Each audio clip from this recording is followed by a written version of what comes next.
wonderful. I'm going to do what I always do, which is bring notes over and not look at them. And then I thought I would just be more techie and use my iPad and probably not look at that either. Good morning! Good morning! My name is Christy, and welcome, and I'm so excited every time I have the opportunity to speak. There's just so much, right, about this life process. There's so much that goes on eternally too, and so much that is yet to be discovered. And we have the opportunity in every moment to really dive a little bit deeper and open up a little bit more and let that authentic nature of who we are to come out. And each of us expresses that differently, yes? We're all each individualized expressions of the one. And I wanted to talk today about this idea of responsibility, the ability to respond. You see, I've spent a lifetime of reacting and reacting and reacting. Not really, early on in life, not really knowing what I was reacting to. Just seemed to be an unconscious trigger now and then, and I would just have this automatic, what I thought was a response. But it ends up, it was this automatic response of mine was more a reaction. It was without conscious thought. It was without intention, oftentimes. And so what I've learned over the years, especially as the more I get to know myself, I learn to pause, and I'm happy to say I'm getting better at that. Those that have known me for a really long time, I've learned to pause and really think about what action I want to take. How do I want to respond to whatever seems to be up for me in my life? And I love this idea of the butterfly. Thank you. It's a beautiful slide to put up in the PowerPoint. Because it's about freedom and transformation. And I'm not sure there's a day that goes by where I don't recognize that I am in the midst of some radical transformation inside and outwardly, of course, because that's what follows suit in my life. And so I wanted to put up the next slide. This is from Hafiz, one of my favorite Sufi poets. Run, my dear, from anything that may not strengthen your precious budding wings. Yeah, right? And so I've had the experience in the last couple of weeks. You can go on to the next one. Many of you are aware that my father just made his transition. And it's not that we didn't know this was coming. He's been doing this dance for a long time, and it was just, it just gave the opportunity for him to be where he was at in his process and move on. And this whole idea of transition is really about change, changing form. And life is a continuously transitional process. It's an ongoing process. It's an ongoing evolution. Yet there's that thing that happens when somebody that we love passes from this realm of existence. And that is, it brings up the idea of mortality versus immortality. And that always is so poignant for me because it puts me exactly in touch with that seed of the spirit, that seed of the infinite that is indwelling, that is a part of me that I know is boundless and all intelligent and all wisdom. It is absolute love. It is boundless in every way. And it puts me in touch with that, yet as I'm moving through my experience, I realize that I'm not really split, right? I'm simultaneously feeling and very aware of my divine nature, that allness of spirit in and through and as me. And at the same time, I'm having this human experience, right? I'm a little bit sad, I'm a little bit like, wow, what does this mean? So I'm looking at what does this mean, because I'm a philosopher at heart, and I like to really dive deep. And I thought, wow, what came up for me was the awareness that I still had a lot of my story attached to my parents. I didn't know that. I thought, here I am. I'm now an ordained minister, which means I surely must have it all together, right? Well, there's a sense of awareness and allowance and compassion and kindness when we really look at our process internally. And so I've been really gentle with myself during this process and looking at this whole idea. And what came to me was now both of my parents are gone. And though I know, I'm an adult, I've been on my own for a while. Now I'm really on my own. And that's been really profound for me, because what I realized in that was, with the last of my parental units moving on into another realm, I realized that there went my story. There went my story. Wait, I still have an attachment, right? As long as they're here, I'm able to, at some level, to continue playing small, to continue, seeing myself the way I defined myself by what I made up that I thought they were making up. You know, it's crazy, right? When I was little, and I'll tell you how all of this got started with me, was I was going through old pictures to send to my brother, and I started looking at pictures of me when I was a kid. And when I was 6 months old, I had some beautiful portraits taken, well, smiling and posed. And then when I was a year, I was just like, yep, it's me. And then about the age of 2, I was like this.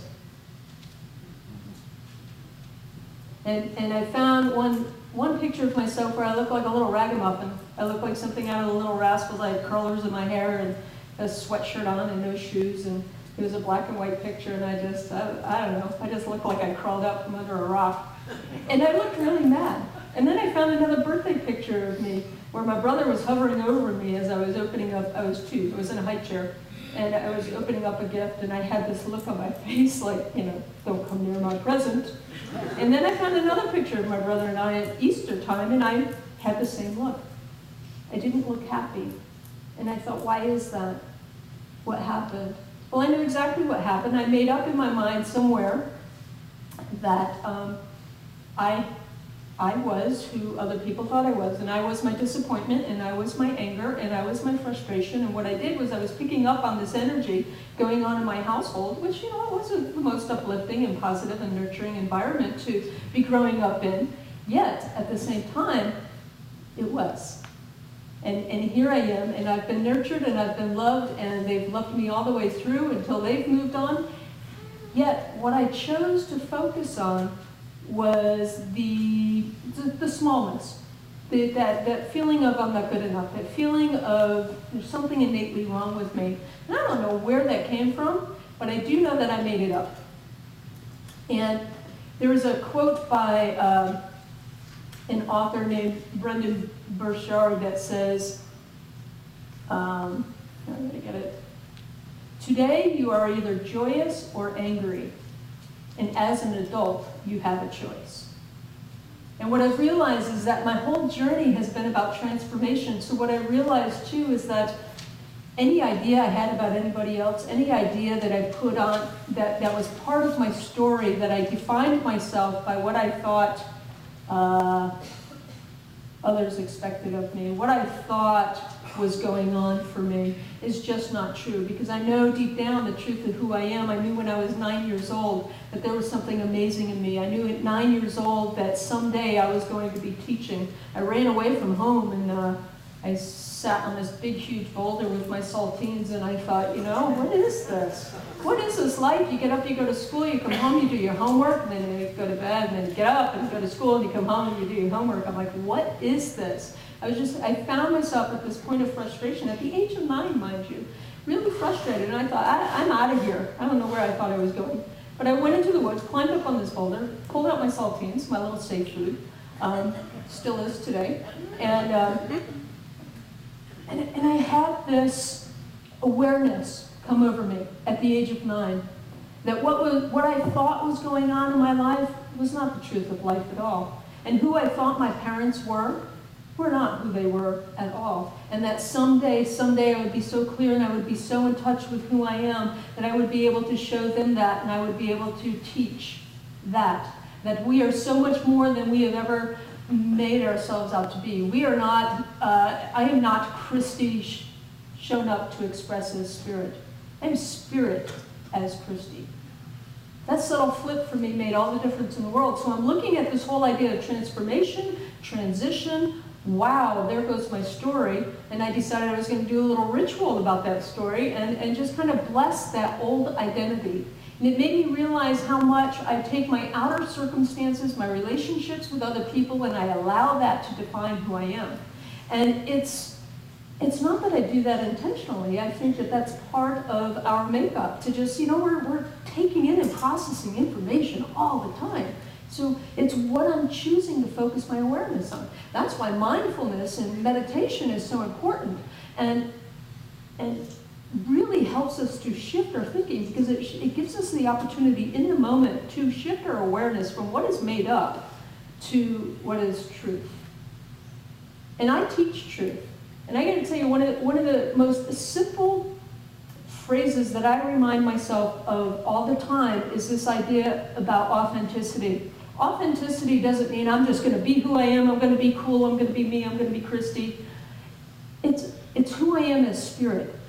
What is my inherent nature? My inherent nature is that divine. My inherent nature is compassion. My inherent nature is love.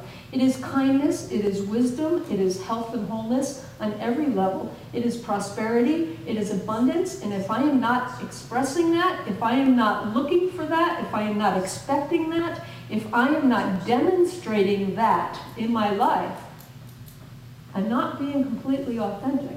So my work then becomes, my journey, my dance, Christy's dance, is to really look internally and say, how can I bring that out? How can I let that out? What am I hiding behind? I've been playing small for a very long time, probably not the last 3 years. The last 3 years I crawled out from under my shadow of my limited self, and I've been allowing myself to grow and expand and play, and my life has completely changed. My relationships have changed. My relationship with myself is the biggest change, because all of my relationships is about how I bring myself to you.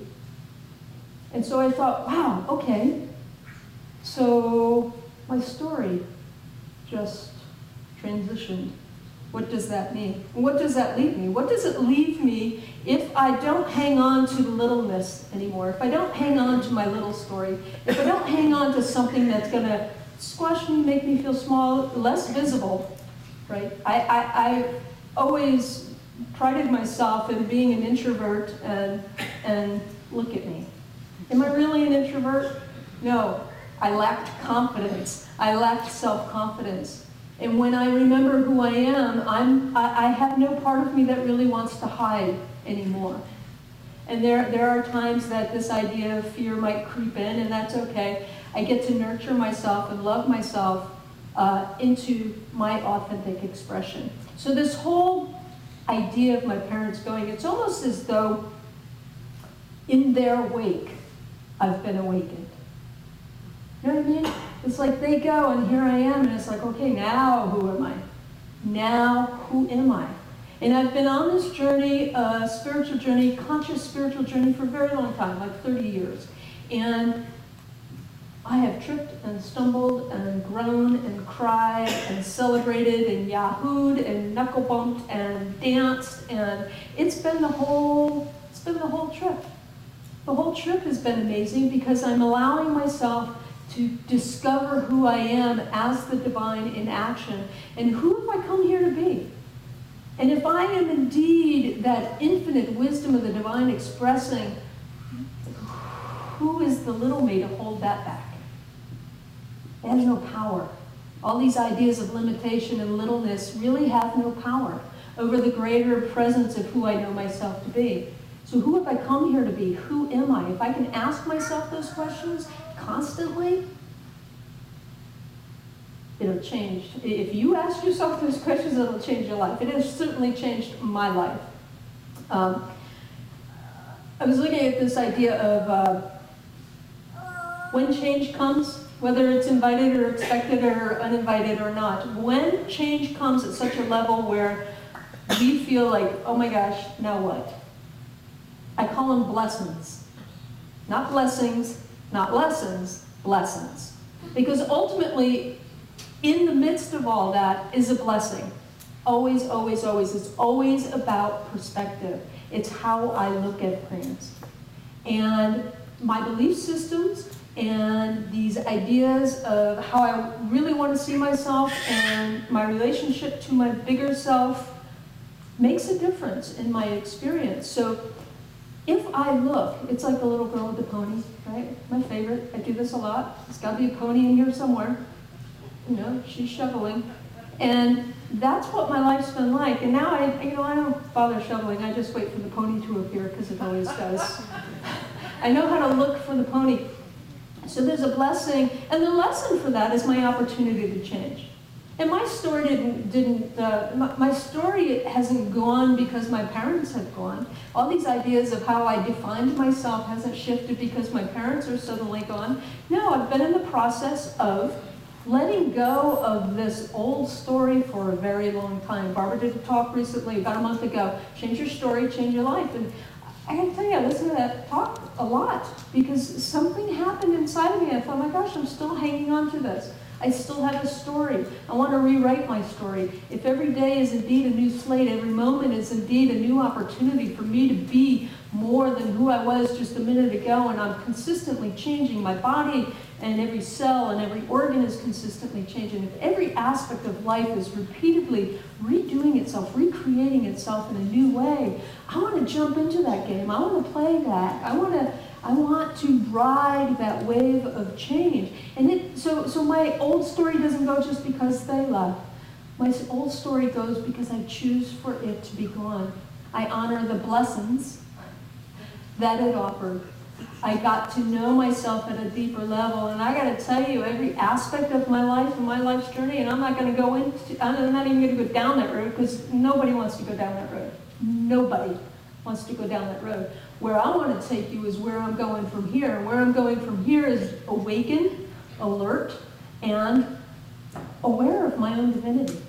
And that is my purpose in life. My purpose, I have discovered in life, is to create that environment, that atmosphere that offers each of us to awaken to who we truly are and to allow that level of expression to come out fully. Is it a quack phone? Is it a ringtone? That's so cool. She does that. So, are you saying I'm a quack? Yep. So anyway, so this is what I know. What I know to be true is that there's always something greater, even in the midst of my stuff. I know that there's something greater. And the more I resist it, and the more I fight it, and the more I judge it, the more I'm stuck in it. So again, my parents go, my story goes, and I'm left here with what? What now? What do you do with all this free time? What do you do with all this free energy? If all my energy was spent in hiding, protecting myself, figuring out how to cover my tracks in case that was necessary, if my energy was spent on pushing away and resisting, if my energy was spent focused on the things that kept me small, and I'm no longer willing to do that dance, and I let that go along, I have this incredible freedom. I'm wide open. I'm wide open and empowered and clear and have the opportunity in every moment to choose. What do I want? It's a question I ask a lot. What do I want? What's the next slide on here? Yeah, the ABCs. The ABCs of responsibility. This allows me the ability to respond without reacting. And the first one is appreciation. And I was given this gift by a therapist, guy I know, and he uses this. And also, Abraham does this, the rampage of appreciation. Appreciation will get me centered and grounded in my life and will change in an instant any sense of discord or confusion that's going on. All I have to do, if something is up in my life, is to look at what I appreciate about it. And I love this. And I teach it, and I offer it to everybody, and it's an invitation to just practice this act of appreciation. Go on a rampage of appreciation, as Abraham says.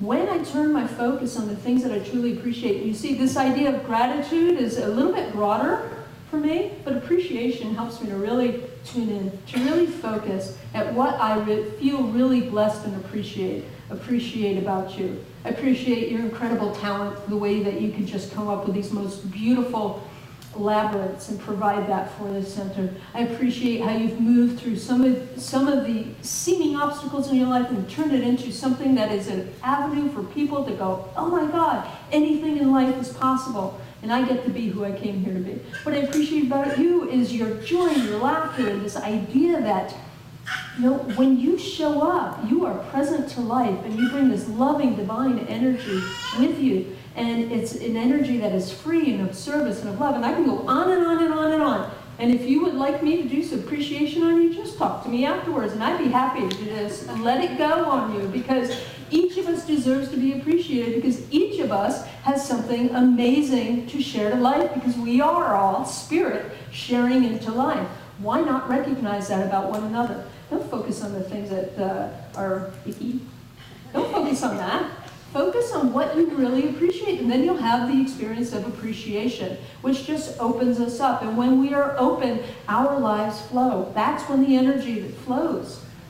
Second one, balance. And this is not just balance between work and play. This is not just balance between my personal relationship, my family, and my work. What I've learned about this idea of balance is processing. As I said, I'm a philosopher at heart. I love to think. I love to get deep in the process. And then next thing you know, I'm just processing and processing and processing. Balance between process and action. I can talk all I want, but if I'm not doing the work, if I'm not taking action to make those changes in my life so that I see it demonstrating on the outside, this teaching is all about demonstration. I can know in my mind, yet I get to move my feet. Move your feet, as the saying goes. So I want to look to maintain a specific level of balance between action and processing. Yes, be aware of my thoughts and take action. And the best way for me to move into action is to be of service.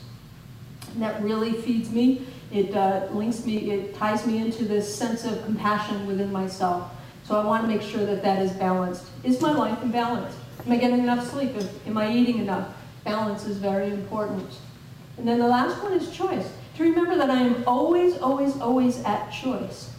If I'm really paying attention to what's going on in my life, I can find some level of appreciation about it. I can look and make sure that everything is in balance in my life, and then be aware that in every moment I have that opportunity to choose. And I don't choose for you. I choose to honor that divinity within me, to honor what is really speaking from the inside out. I want to live my life from the inside outward. That's what this teaching is all about. So the ABCs for me to get me right on track are that. Appreciation. That one will work for me just like that. And again, I'll be in the line after if you want some appreciation blown your way. So appreciation, balance, and choice. I can go on to the next one. And actually, you can go right on to the next one. Think about what you're saying. If I could learn to think before I speak, and for the most part, I do, but there are moments, this comes in really handy, this whole idea. T, is it true? H, is it helpful? I, is it inspiring? N, is it necessary? K, is it kind? That idea of think before you speak and addressing anything with those questions for me, make sure that what comes out of my mouth is more about responding than reacting. I always want to be able to move into this clarity about responding rather than reacting. And as a result of that, I've had to learn to be really quiet. Sometimes there's this strange quietness about me because I have to move into that space of pause. I have installed the pause button. And sometimes I get to activate that pause button. So we move on to that. I just wanted to share, I have this opportunity to come up, coming up in June, where I'll be spending a week with Martha Beck. Are you aware of who she is? Oh yeah. Martha Beck is a life coach. She's a life purpose coach, and she's an author. She's written Steering by Starlight, Follow Your Own North Star, and Making Your Way in a Wild New World. And I have the opportunity to spend a week with her coming up in June. I'm so looking forward to this.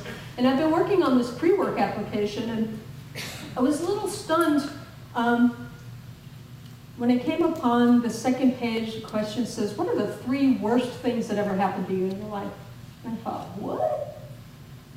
Why do I want to focus on that? And I thought, it's all about perception. So that's what I wrote about. I said this, and this. And if you look at this is the blessing. So I'm teaching her a new word. This is a blessing. And, it's all about perspective. And it's all about bringing me to where I am now with a deeper awareness and sense of who I am as the divine. Knowing full well that what happens to me and who I hang around with and any experience or challenge that I've ever been in the midst of does not define who I am. There's nothing that changes the definition of who I am. That core essence of who I am is unchangeable. Can't touch this, right? So I thought, okay. So I went into this, of course, long explanation. And then the next question was, why do you think that happened to you? It was like law of attraction, maybe. It's true, right? I know that what I focus on, I tend to be looking for out there, so of course I'm going to bring it to me. I'm going to bring it to me. I'll find it. It's almost like if I have a belief system locked in place and I don't see it happening yet, I'm going to keep searching. I don't know that I'm searching. We're going to keep searching and searching and searching and searching, you and you and you and this and that, until I find it and go, aha, see? That justifies my old belief system. So it's all about the law of attraction. And then the next question was, what are the best 3 things that ever happened to you in your life? I found that a bit more challenging. Isn't that strange? Okay, so I got to focus on what are the best 3 things that have happened to me in my life. And I tell you, the first thing that I put down was finding the center. Finding the center and moving into a teaching that says to me, you are who you are unchangeable as the divine, you are wisdom, you are prosperity, you have something amazing to share with this world, and you are the divine light shining forth. That's who you are. That was the best thing that ever happened to me. That completely changed my life. And then going through school, when the doctors told me I wouldn't be able to go to school, and going, okay, and going through school, and that was an interesting process for me. It really called me to be more. But I wouldn't allow that calling to be more to even happen if I hadn't found this center. If I hadn't found the teaching of the science of mind that just opened me up in a whole new way. And then, again, the question was, why do you think that happened to you? Well, I know where she's going with this, right? And then she says, what is your wildest dream for yourself? And I went, I thought, wow. And that's really when I got in touch with this idea that I'm not used to thinking so big. I'm not used to thinking that big. So I thought, okay, I'm just going to put it out there. And I put this it's a bit of a fantasy, if you will. Imagination is evidence of the divine, so that's okay. So it's this flash that comes to me now and then when I think about really being engaged in my life's purpose, really doing this work, being seen for who I am. It's all about being seen for who I am. And each person that I am in contact with having the ability to see who they are. You are love. You are peace. You are wisdom. You are perfect. And we're all just finding our way. And there's nobody else that's going to walk this path but me. There's nobody else that's going to do this. I think I waited for a very long time for my parents to, give me what I thought I needed. Whether it was validation. Well, the validation was there. Many of you guys know my father. He was here. The last time he was here was during my installation in 2011. And that man just loved me and supported me on this spiritual path, even though it was so unlike his. Still, he saw beyond that. And what I saw in my relationship, my growing relationship with my father, is that each of us is just a work in progress. Each of us is just waking up and finding ourselves and discovering who we are. And when we have the courage and the commitment to really nurture that within ourselves, to surround ourselves in a community such as this that reminds us consistently and constantly to not live your old limited story, create a new story in every moment. Your moment is ever changing. Your moment is available to rewrite in every moment. And just show up. Be who you came here to be. There's a Martha Beck quote here. By the way, there you go. Don't wait for someone else to lead you to your right life. That privilege and responsibility is yours alone. Yet the thing is, We don't have to go it alone. It's ours individually, but we're all doing this together. We are all in this we are all interconnected, so we're all in this together. There is a unified aspect to divinity that shows that it is present in every way, at every point in life. It's the very essence of who we are, and if it's unified at the point of the creek right out here, it's unified at the point of you, it's unified at the point of me, it's unified in wisdom and intelligence and love and compassion. That is the truth of who we are. So the old stories that you might have made up to keep you small, the old ideas, let them go. Let them go and stand in your truth. And I will stand here with you. When I think about this idea of what happens now if I let that old story go and I have all this freedom, I have all this time, I have all this energy, I certainly have all this focus. Well, it gives me the opportunity to be available. It gives me the opportunity to be present to myself, to be present to you, to be present to my purpose and passion in this life. It gives me the opportunity to finally be present. And being present to life, I am completely in the midst of possibility and potential that is endless, as each of us are. Energy flows where attention goes.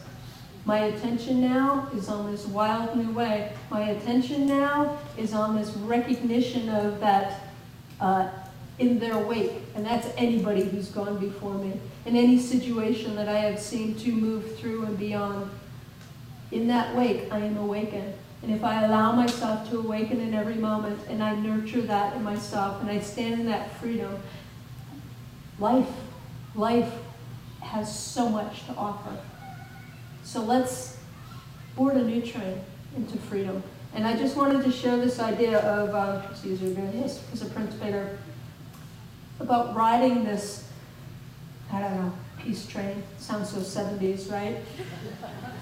Board the peace train together. But I want to share with you, I used this as a reflection a while back, but I want to just remind you, it's who we are.